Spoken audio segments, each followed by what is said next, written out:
नमस्कार, जय माँ शारदा। अकाया वैदिक एस्ट्रो में एक बार फिर से आप सभी का स्वागत है।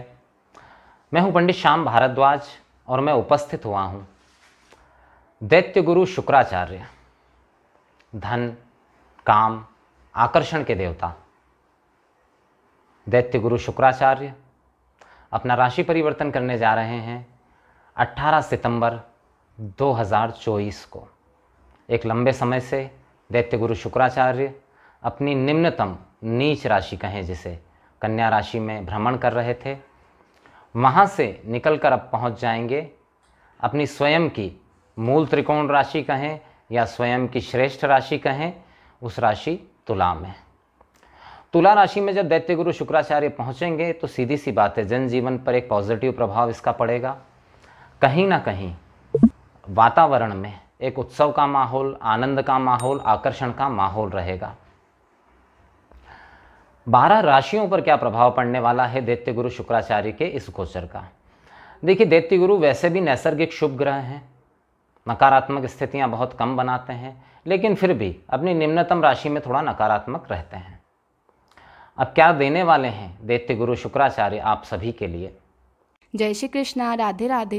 कुंडली विश्लेषण एवं कुंडली मिलान के लिए नीचे दिए गए नंबर पर संपर्क करें एवं साप्ताहिक राशि ग्रहों के परिवर्तन का आपकी राशि पर क्या प्रभाव हो सकता है, इसकी जानकारी के लिए अकाया वैदिक एस्ट्रो चैनल को सब्सक्राइब करें और बेल आइकन दबाएं। राधे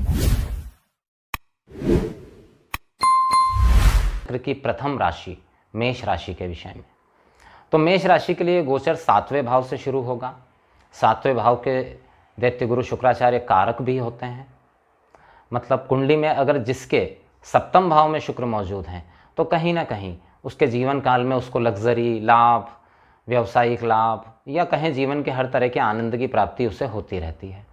उसका विवाह, उसको जीवन साथी अच्छा मिलता है, लेकिन दिक्कत यहाँ यही रहती है कि ऐसा व्यक्ति जीवन साथी के प्रति बहुत ज़्यादा ईमानदार नहीं रह सकता।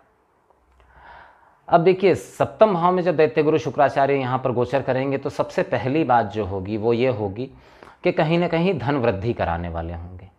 दूसरा, जीवन साथी के साथ संबंधों में मजबूती आएगी। जो लोग विवाह के इच्छुक हैं, प्रेमी हैं, विवाह करना चाहते हैं, वो इस समय पे अपने घर परिवार वालों से यदि बात करते हैं तो उनको कहीं ना कहीं पॉजिटिव आंसर मिलने की पूरी संभावना यहाँ पर दिखाई देती है।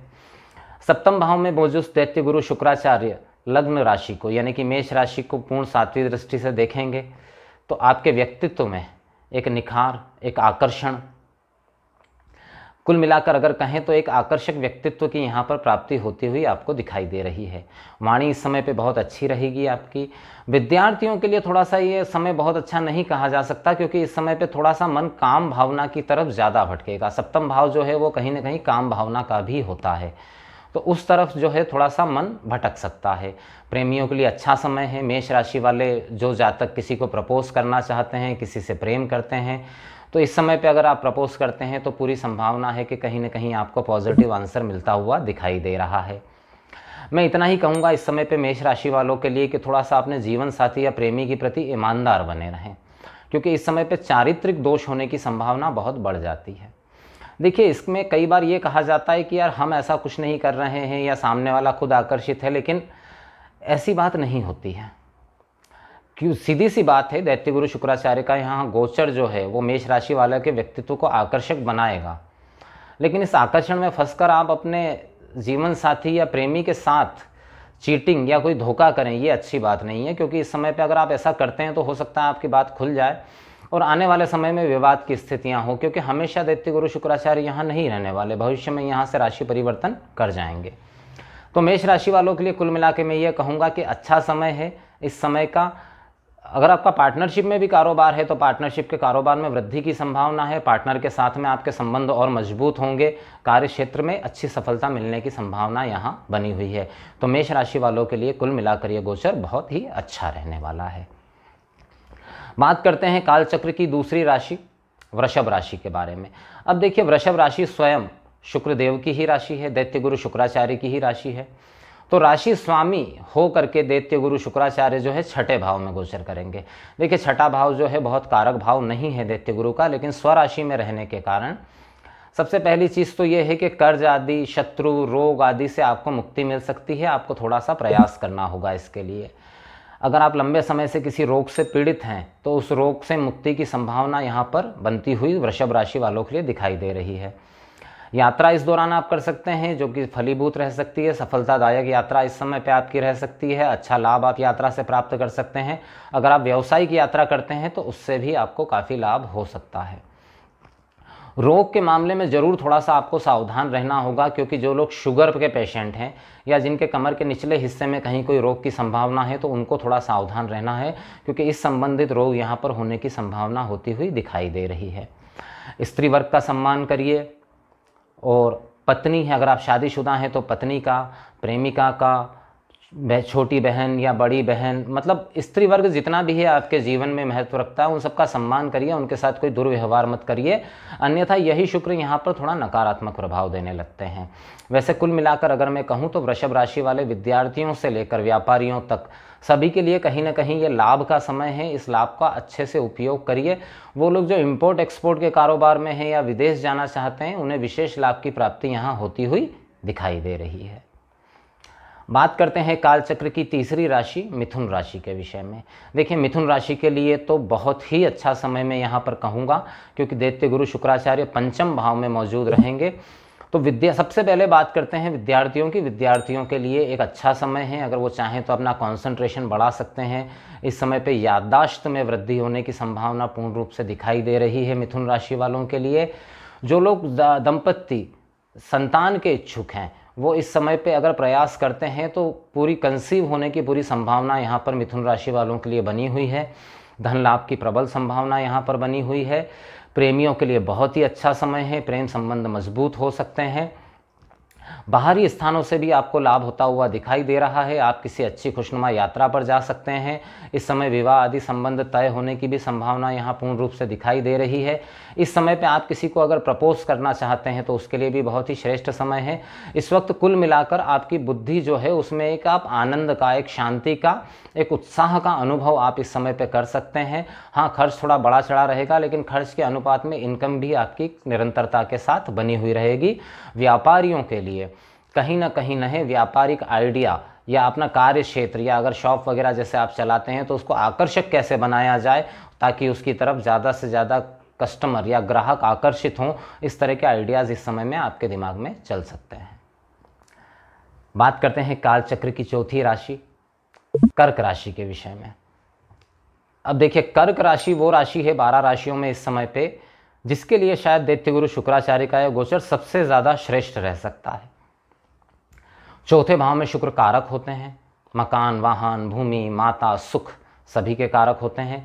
और स्वराशि में होकर के चौथे भाव में बैठेंगे तो निश्चित रूप से अगर आप प्रॉपर्टी संबंधित किसी काम में हैं तो प्रॉपर्टी से आपको बड़ा लाभ हो सकता है। अगर आप कोई नया घर खरीदना चाहते हैं, नए घर में शिफ्ट होना चाहते हैं तो उसके लिए बड़ा श्रेष्ठ समय ये रहेगा। हालांकि इस समय पे श्राद्ध पक्ष चलता रहेगा तो इस तरह के कार्य थोड़े से वर्जित होते हैं, लेकिन भूमिकाएं चीज़ों की इस समय पे ज़रूर बन जाएगी। नए वाहन अगर आप खरीदना चाहते हैं कोई, तो नवरात्रि आ रही है, उसमें नए वाहन की भी प्राप्ति आपको हो सकती है। नया वाहन, माता के स्वास्थ्य में अगर लंबे समय से कोई समस्या चल रही थी तो माता के स्वास्थ्य में सुधार होता हुआ इस समय पे दिखाई दे रहा है। विद्यार्थियों के लिए भी मैं अच्छा समय कहूँगा। विद्यार्थियों को कोई बड़ी सफलता अपने कार्य क्षेत्र के अंदर मिल सकती है। वो लोग जो मीडिया, फिल्म या इस तरह के कार्य क्षेत्र से जुड़े हुए हैं और संघर्षरत हैं तो उन्हें अपनी संघर्ष में कहीं ना कहीं सफलता की संभावना दिखाई दे रही है। माता का पूर्ण रूप से सम्मान करिएगा। माता के साथ कोई विवाद मत करिएगा, अन्यथा आपका ये जो किस्मत है, अच्छी किस्मत ये बुरी किस्मत में भी बदल सकती है। एकादशेश होकर के चौथे भाव में रहेंगे शुक्रदेव तो कहीं ना कहीं धन लाभ की प्रबल संभावनाओं को देने वाले यहाँ पर दिखाई दे रहे हैं। कहीं ना कहीं कर्क राशि वाले धन लाभ, जिसको कहते हैं ना सॉफ्ट धन लाभ, एक होता है कि हार्ड वर्क करने के बाद में कहीं कुछ लाभ की प्राप्ति आपको होती है, और एक समय ऐसा रहता है कि जब आप कार्य बहुत ज़्यादा हार्ड वर्क नहीं करते लेकिन जैसा आप सोचते हैं कार्य वैसा ही बनता चला जाता है और धन वृद्धि की संभावनाओं को बनाने वाला होता है। तो कर्क राशि वालों के लिए कुल मिलाकर अगर मैं कहूँ तो सर्वश्रेष्ठ है तुला राशि में शुक्रदेव का यह गोचर। बात करते हैं कालचक्र की 5वीं राशि सिंह राशि के विषय में। अब देखिए, सिंह राशि वालों के लिए क्या है। सिंह राशि वालों के लिए तृतीय भाव में शुक्रदेव का यह गोचर होगा। कर्मेश होकर के पराक्रम भाव में शुक्रदेव मौजूद रहेंगे। देखें, यहाँ एक बात निश्चित है, जितनी आप मेहनत करेंगे, जितना आप कर्म करेंगे, हालांकि आपको बहुत ज़्यादा नहीं करना पड़ेगा, भाग्य पूर्ण रूप से आपका सहयोगी रहेगा कार्य क्षेत्र में, कहीं ना कहीं आपको लाभ मिलता हुआ दिखाई दे रहा है इस चीज़ से। इस समय पे आप कम समय में ज़्यादा काम को कर पाएँ ऐसी युक्ति आपके दिमाग में चलेगी और उसी के द्वारा आप काम बना लेंगे। कहीं ना कहीं कार्य क्षेत्र में आपके संबंध अपने साथ के लोगों के साथ मजबूत होंगे। आपके कार्य क्षेत्र में आपकी कार्य की प्रशंसा भी हो सकती है। कहीं ना कहीं आपका जो मन है इस समय वो इस ओर ज़्यादा आकर्षित रहेगा कि घर में कोई उत्सव, कोई कार्यक्रम या सभी रिश्तेदारों आदि को बुला करके कोई अच्छा सा आयोजन, कुछ खुशनुमा माहौल, इस तरह की आपकी इच्छा रहेगी। या किसी धार्मिक यात्रा की भी आपकी इच्छा रह सकती है, किसी धार्मिक यात्रा पर आप जा भी सकते हैं।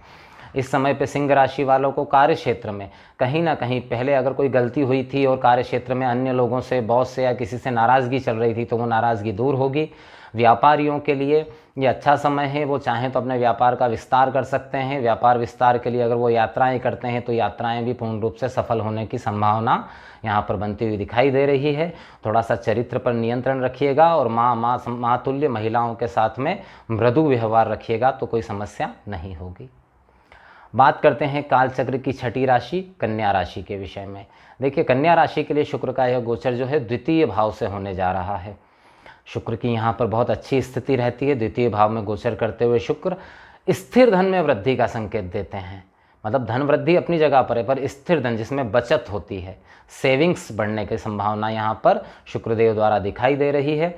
इस समय आपकी वाणी बहुत अच्छी रहेगी। आप अपने वाणी के प्रभाव से अपने काम जो हैं वो सारे के सारे बनवा लेंगे। भाग्य पूर्ण रूप से सहयोगी रहेगा। नकारात्मक बात मत बोलिएगा, क्योंकि इस समय पे शुक्रदेव का संबंध आपके भाग्य से बना हुआ है। तो कोई भी नकारात्मक बात आप स्वयं के लिए बोलते हैं तो कहीं वो सत्य ना घटित हो जाए, इस बात की संभावना कन्या राशि वालों के साथ रहेगी। तो थोड़ा सा इस मामले में ज़रूर सावधान रहें। बाकी कुल मिलाकर कुटुंब में अगर कोई कलह कलेश, कोई प्रॉपर्टी विवाद, इस तरह की कोई चीज़ें चल रही थी तो उन विवादों के समाप्त होने की संभावना यहाँ पूर्ण रूप से बनी हुई है। कुल मिलाकर अगर कहूँ तो कन्या राशि वालों के लिए अच्छा समय। बात करते हैं काल चक्र की 7वीं राशि तुला राशि के विषय में। अब देखिए, तुला राशि तो वही राशि है जिस पर शुक्रदेव आ रहे हैं। और पिछली बार जब मैंने वीडियो बनाया था, जब शुक्रदेव का गोचर कन्या राशि में हुआ था तो उसका प्रभाव बहुत नकारात्मक था और मैंने सावधान किया था तुला राशि वालों को कुछ चीज़ों के लिए। अब वो नकारात्मक स्थितियां समाप्त हो रही है, क्योंकि आपकी ही राशि पर आपके राशि स्वामी आ रहे हैं। निश्चित रूप से प्रभाव में वृद्धि, कहीं ना कहीं व्यक्तित्व का विकास, बुद्धि की तीव्रता, याददाश्त में बढ़ोतरी, अगर स्वास्थ्य संबंधित कुछ समस्या चल रही थी तो उसकी समाप्ति। दैत्य गुरु शुक्राचार्य आपकी राशि पर ही भ्रमण कर रहे हैं। राशि पर भ्रमण करते हुए दैत्य गुरु शुक्राचार्य कहीं ना कहीं आपको लाभ की ओर ले जाने के संकेत दे रहे हैं। हाँ, थोड़ा सा इस बात के लिए ज़रूर है, क्योंकि शुक्रदेव विलासिता के देवता हैं। अपनी ही राशि पर आते हैं तो मन भोग की तरफ बहुत ज़्यादा आकर्षित करते हैं या ऐश अय्याशी की तरफ ज़्यादा आकर्षित करते हैं। इससे थोड़ा सा बचने का प्रयास करिएगा। विपरीत लिंगियों का सम्मान करिएगा। अगर आप अविवाहित हैं, विवाह करना चाहते हैं, प्रेम विवाह करना चाहते हैं तो इस समय पे इस बारे में बातचीत जरूर कर लीजिए, चर्चा जरूर कर लीजिए, बहुत ही अच्छा रहेगा। अष्टमेश होकर के लग्न में रहेंगे दैत्य गुरु शुक्राचार्य तो जरा सा इस बात का विशेष ख्याल रखा जाना चाहिए कि वो लोग जो शुगर पेशेंट हैं या किसी बीमारी से पहले से ग्रसित हैं, रक्त संबंधित या अन्य कोई संबंधित, तो वो बीमारी का ज़रा सा सावधान रहें। बाकी कोई समस्या आपको नहीं होगी। इस समय पे कुल मिलाकर तुला राशि वालों के लिए ये जितने भी दिन हैं, 25 से 28 दिन तक शुक्र गोचर करते हैं, ये सारे के सारे दिन आपके लिए खुशनुमा और ऊर्जावान रहने वाले हैं। बात करते हैं काल चक्र की 8वीं राशि वृश्चिक राशि के विषय में। अब देखिए, वृश्चिक राशि के लिए दैत्य गुरु शुक्राचार्य का जो गोचर है वो 12वें भाव में होने जा रहा है। लेकिन जैसा कि शास्त्रोक्त नीति, शास्त्रोक्त नियम के अनुसार कहा गया है कि दैत्य गुरु शुक्राचार्य एकमात्र ऐसे ग्रह हैं जो 12वें भाव में श्रेष्ठतम फल देते हैं। हाँ, थोड़ा खर्च जरूर बढ़ा के रखते हैं, थोड़ी यात्राएं जरूर करवाते हैं, लेकिन यहाँ पर दैत्य गुरु शुक्राचार्य नकारात्मक फल नहीं देते। 12वें भाव के अंदर दैत्य गुरु शुक्राचार्य अगर हैं तो सबसे पहले तो वो लोग जो विदेश यात्रा करना चाहते हैं, विदेश में जाके एजुकेशन प्राप्त करना चाहते हैं या कई समय से प्रयासरत हैं, तो उन्हें जाने का अवसर इस समय पे प्राप्त हो जाएगा। अविवाहित लोग जो विवाह करना चाहते हैं, प्रेम विवाह करना चाहते हैं, उनके विवाह होने की संभावना इस समय पे बनी हुई रहेगी। कर्ज आदि समस्याओं से आप अगर बहुत समय से परेशान थे तो कर्ज मुक्ति का कोई ना कोई रास्ता इस समय पे मिलता हुआ दिखाई दे रहा है। हाँ, इस समय पे एक बात ज़रूर है कि 12वें भाव में गोचर करते हुए दैत्य गुरु शुक्राचार्य कुछ चारित्रिक दोष उत्पन्न करते हैं। तो इन चारित्रिक दोषों से आप बचने का प्रयास करिएगा, क्योंकि अगर चारित्रिक दोष आप में उत्पन्न हुआ तो कहीं ना कहीं आपके रेगुलर वर्क हैं, जो लाभ की चीज़ें मैं आपको बता रहा हूँ, उनमें कहीं ना कहीं कमी आ सकती है। क्योंकि एक बात याद रखिएगा, दैत्य गुरु शुक्राचार्य काम के देवता हैं, भोग के देवता हैं, आकर्षण के देवता हैं, लेकिन वो लाभ तभी देते हैं जब आप अपने चरित्र पर नियंत्रण रखें। अगर आपने अपने चरित्र पर नियंत्रण नहीं रखा तो कई लाभ मिलने से आप वंचित रह सकते हैं। बात करते हैं कालचक्र की 9वीं राशि धनु राशि के विषय में। देखिए, धनु राशि के लिए अगर मैं कहूँ तो एकादश भाव में दैत्य गुरु शुक्राचार्य का यह गोचर होने जा रहा है। तो धनु राशि के वो लोग जो कहीं शेयर मार्केट, सट्टा आदि से जुड़े हुए हैं, सरकारी क्षेत्र से जुड़े हुए हैं या सरकार के साथ मिलकर कोई काम कर रहे हैं, उनके लिए यह लाभ का समय है। अगर आप लोन आदि के लिए प्रयास कर रहे थे, होम लोन आदि या इस तरह का कोई, या बिजनेस बढ़ाने के लिए अगर आप प्रयास कर रहे थे लोन आदि लेने का और बैंक से कोई काम बन नहीं पा रहा था, तो वो काम अब इन 28 दिनों में आपका बनने जा रहा है। थोड़े से प्रयास आप तेज कर दीजिए। कहीं आपने कोई कर्ज दे रखा था और कर्ज वसूल नहीं हो पा रहा था, वहाँ भी प्रयास बढ़ाइए। शांति के साथ में कर्ज वसूली आपकी यहाँ पर हो जाएगी। विद्यार्थी वर्गों का इस समय पे थोड़ा सा मन भटकेगा, पढ़ाई लिखाई में कम लगेगा, कहीं न कहीं प्रेम संबंधों और अन्य आकर्षणों की तरफ आपका ध्यान ज़्यादा रहेगा। कुछ लोग हो सकता है आपसे आकर्षित भी रहें, लेकिन थोड़ा सा आत्म संयम इस समय धनु राशि वालों को बनाकर रखना होगा। विद्या अध्ययन का समय है, इस समय पे आपका दिमाग तीव्रता से काम करेगा, तो इस तीव्रता का उपयोग आप अध्ययन में करिए, अन्य किसी चीज़ में मत करने का प्रयास करिए। कुल मिलाकर कहूँ तो धन लाभ के पूर्ण संकेत धनु राशि वालों के लिए इस दौरान मिल रहे हैं। बात करते हैं कालचक्र की 10वीं राशि मकर राशि के विषय में। अब देखिए, मकर राशि के लिए दैत्य गुरु शुक्राचार्य जो हैं वो कर्मेश और पंचमेश बनते हैं और कर्म भाव में ही जा रहे हैं, दशम भाव में। दशम भाव में दैत्य गुरु शुक्राचार्य बहुत ज़्यादा कारक नहीं कहे जाते, लेकिन क्योंकि स्वराशि में है तो सबसे पहले वो मकर राशि वाले जिनका एजुकेशन पूरा हो चुका है और जॉब सर्च कर रहे हैं, चाहे प्राइवेट या गवर्नमेंट, इस सबसे पहले बात करते हैं प्राइवेट सेक्टर वालों की। तो प्राइवेट सेक्टर वालों को कहीं ना कहीं जॉब की या नौकरी की प्राप्ति इस दौरान निश्चित रूप से होने जा रही है। आपने इंटरव्यू आदि कोई दिया था तो उसका जवाब पॉजिटिव आ सकता है, या इस दौरान इंटरव्यू होता है तो उसका जवाब भी आपको पूरी तरीके से पॉजिटिव मिलने की यहाँ पर संभावना है। मकर राशि वाले सबसे पहले बेरोजगार लोग जो हैं वो खुश हो जाएं, क्योंकि कहीं ना कहीं उन्हें रोजगार की प्राप्ति होने जा रही है। दूसरा, आप पहले से अगर नौकरी में हैं तो कार्य क्षेत्र के अंदर आपका दबदबा, आपका वर्चस्व और आपकी ख्याति बढ़ने की संभावना है।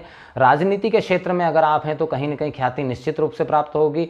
फिल्म, मीडिया, इस तरह के क्षेत्र में अगर आप हैं तो वहाँ भी कहीं ना कहीं आपके फॉलोअर बढ़ने की या आपका कोई कार्य पूर्ण हो जाने की क्या या नई किसी उपलब्धि को प्राप्त करने का समय ये बना हुआ है। कलाकार लोगों को इस समय पे कोई पुरस्कार आदि की प्राप्ति भी मकर राशि वालों को हो सकती है। कार्य क्षेत्र में भी आपका वर्चस्व, आपका सम्मान बढ़ेगा, धन लाभ की भी संभावना है। विद्यार्थियों के लिए अच्छा समय है, विद्यार्थियों को कोई बड़ी सफलता मिल सकती है और संतान के माध्यम से भी आपको कोई बड़ा लाभ मिलने की संभावना यहाँ दिखाई दे रही है। वो लोग जो प्रॉपर्टी आदि के क्षेत्र से जुड़े हुए हैं, उस कार्य क्षेत्र से उन्हें कोई बड़ी डील, कोई ऐसी डील जिस डील से उन्हें कोई बड़ा लाभ हो सकता है, इस बात की बड़ी संभावना यहाँ पर दिखाई दे रही है। बात करते हैं कालचक्र की 11वीं राशि कुंभ राशि के विषय में। अब कुछ राशियां हैं जो कंटिन्यू बहुत परेशान चल रही हैं साढ़े साती के इस प्रवाह की वजह से, उनमें से एक राशि है कुंभ राशि। अब मैं कहूं कि यहाँ पर तुला राशि में शुक्रदेव का गोचर कहीं ना कहीं कुंभ राशि वालों के लिए थोड़ी खुशखबरी लेकर आया है। साढ़े साती के इस कठिन काल में दैत्य गुरु शुक्राचार्य का भाग्य स्थान पर पहुँचना कहीं ना कहीं आपके कार्यों को आसानी से बनाने वाला, घर में शांतिपूर्ण वातावरण बनाने वाला, छोटे भाई बहनों के साथ अगर कोई विवाद चल रहा था तो विवाद का समाप्त करने वाला, कहीं ना कहीं भाग्य में बढ़ोतरी करने वाला, भाग्यवश आपके कई कार्य इस समय पे बनेंगे। नई प्रॉपर्टी, वाहन आदि की प्राप्ति भी इस समय पे आपको हो सकती है अगर आप बहुत समय से प्रयास रखते तो। विदेश यात्रा, अगर आप घूमने फिरने के लिए विदेश यात्रा कोई करना चाहते थे तो उसकी भी संभावना बनी हुई है। स्वास्थ्य में निश्चित रूप से यहाँ पर कुंभ राशि वालों को सुधार होगा, ये बात मैं निश्चित तौर पर कह रहा हूँ। अगर लंबे समय से आप किसी समस्या से ग्रसित थे, किसी बीमारी से परेशान थे, तो उस बीमारी के खत्म होने की संभावना यहाँ पर बनती हुई दिखाई दे रही है। कुल मिलाकर साढ़े साती के इस कठिन काल में कहीं ना कहीं दैत्य गुरु शुक्राचार्य आपके लिए किसी शांतिपूर्ण ठंडी हवा के झोंके की तरह आ रहे हैं भाग्य भाव में। इसका लाभ लीजिए और इस समय का आनंद उठाइए। बात करते हैं कालचक्र की अंतिम राशि मीन राशि के विषय में। अब देखिए, मीन राशि के लिए 7.5 तो चल ही रही है। दैत्य गुरु शुक्राचार्य कन्या में थे तो मीन राशि को ही देख रहे थे, कहीं ना कहीं वो ठीक था। लेकिन अब स्वराशि होने के बावजूद कहाँ जा रहे हैं, तो अष्टम भाव में जा रहे हैं। सबसे पहले तो रोगों से आपको सावधान रहना होगा। शुगर पेशेंट, कमर या उसके निचले हिस्से से संबंधित कोई बीमारी आपको है तो उस बीमारी के बढ़ने की संभावना यहाँ पर दिखाई दे रही है। इस समय पे खान पान में आपको अत्यंत सावधानी से कार्य करना होगा। कहीं ना कहीं आपके पराक्रम का क्षय होता हुआ यहाँ पर दिखाई दे रहा है। इस समय आपके मन में सोच विचार ज़्यादा चलेंगे और क्रियान्वय बहुत ही कम हो जाएगा। छोटे भाई बहनों के साथ में भी आपका विवाद इस समय पे रह सकता है। मीन राशि वालों के लिए शुक्रदेव का ये गोचर बहुत पॉजिटिव बिल्कुल नहीं कहा जा सकता। कहीं ना कहीं कुछ समस्याएं पैदा करने वाला, शारीरिक हेल्थ वाइज भी, आर्थिक समस्याएं भी। और इस समय पे सिर्फ आप कुछ जो लाभ आपको होने वाला है वो आपकी वाणी से होने वाला है। तो थोड़ी सी वाणी का संयमित तरीके से प्रयोग करिएगा तो आप बहुत सारी परेशानियों से बच जाएंगे। तो ये था 12 राशियों पर दैत्य गुरु शुक्राचार्य के तुला राशि में प्रवेश का फल। 12 राशियों पर दैत्य गुरु शुक्राचार्य 28 दिनों के लिए ट्रांजिट कर रहे हैं। उसका फल जो है ज़्यादातर राशियों के लिए लाभदायक ही है, लेकिन जिनके लिए मैंने थोड़ा सा नकारात्मक कहा है उन्हें क्या करना चाहिए, उन्हें एक छोटा सा काम करना चाहिए कि उन लोगों को लक्ष्मी माता का मंत्र ओम श्रीम इस मंत्र का जप अधिक से अधिक करिए तो शुक्रदेव के नकारात्मक प्रभाव से आप बचे रहेंगे। इसी के साथ अपने शब्दों को आज यहीं विराम देता हूँ, फिर हाजिर होता हूँ एक नए विषय के साथ। जय मां शारदा।